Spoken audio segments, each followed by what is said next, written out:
Magandang araw po sa ating lahat. So ngayon po, ang ichichika ko po sa inyo ay narito nga po pala ako sa amin dito sa Baybay at pupunta po tayo sa ilog at tayo po'y maninima.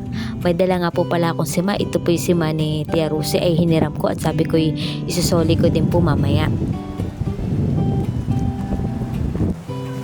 So tayo po ngayon ay manghuhuli ng talangka tapos ay kukuha na rin po tayo ng suso sa ilog. At kaninang umaga ay kumuha itong pisan ko si Melay ng sigarilyas. Kabay nga po pala ang tawag dito sa amin. Ay masarap nga po pala itong gataan.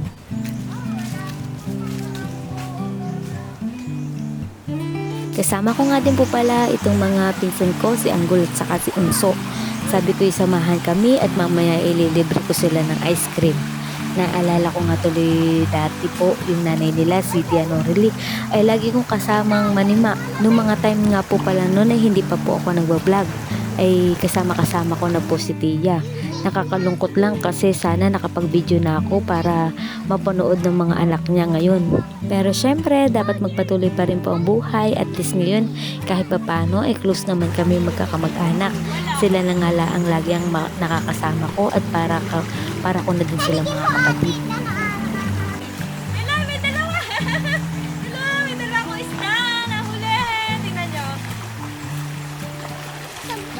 Tingnan mo. Okay na? Ayan o, may dalawa. Ayan o. Dalawang isda. Oh, ah! Ay, nakaalpas si may isa. Isa lang. Ito na, isa na lang.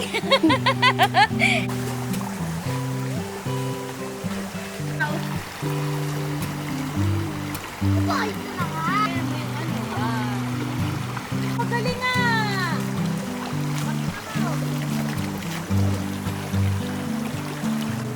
Ayan, natalang ka.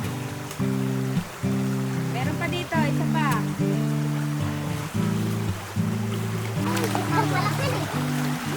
Oh, may malaki melay!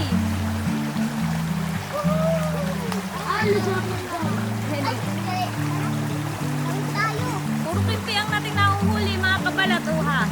Oh, hawakan mo! Hawak! Ayaw niya hawakan. Tinan ko na. Dito, pakita mo din yun. Oo, ayan o. Lakahan eh, nasuso. Melay, tingnan mo yung ano uha. Ayan o. Laki nung ano niya o. Yung talangka o. Ano yan, yung luno, pinaglunuhan iyan. Sayang han eh. Tapon na natin. Yan na yan po paghawak pag ganyan para hindi ka kasipitin. Yan. Ando. Yun o. Dami nang nahuli ni Anggol. Ay uha, mas Galing. magagaling pa sa akin kumuha itong sila ng suso. Sabi ko ay videographer ko itong si Mama Melay uha. Hindi na nakatiis at nanguha na din.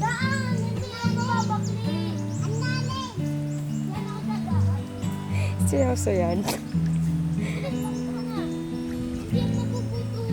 Seryoso sa panulusok. Oh. Pakita mo. Yun. O, diba? Galing manguha ng... Yan na po buhay ni Melanie dito sa bundok. Banuso. Dami suso na lang kukuha ni ano. O, diba ga? Dito nga din po pala sa amin ay hindi ka Pinakit pa ni magugutom Unsoy, at abot may melay. mga prutas na Abot mo pwede naman. kang makuha sa daan kagaya ng bayabas, ganyan, katmon, tagbak at marami pang iba. Oh, patingin. Ano naman yan? Hinog? Oo, hinog. Ah, hinog nga. Oo, Ay pag-uwi nga namin ay kami nagluto na rin ng ulam at sinahugan na rin namin ng talangka sa kasuso. Itong sigarilya saka itong pako na nakuha namin kanina sa daan.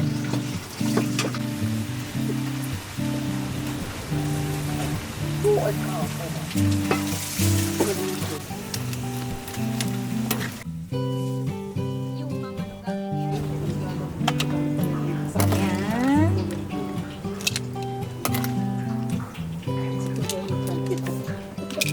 Po tayo. After nga po pala namin dyan ay uha, may pinagdadaanan ata ito si Mama Melay.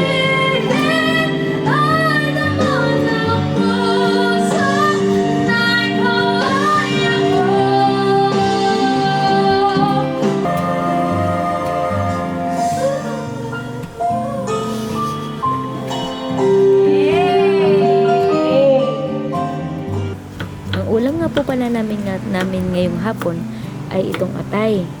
Ay sabi ng kapatid kong pogi si JM siya daw ang magluluto. Ito nga po pala ay dala ni Bruno galing bayan. At masaya kaming lahat at may bago na naman kaming pamangkin. So yun lang naman po ang chika ko ngayong araw na ito. Sana ay nag-enjoy kayo sa aking video at maraming salamat sa inyong suporta. Lagi po natin tatandaan, simplihan lang po natin ang ating buhay para mas masaya at mas payapa. God bless and keep safe as all. See you on my next vlog. Bye!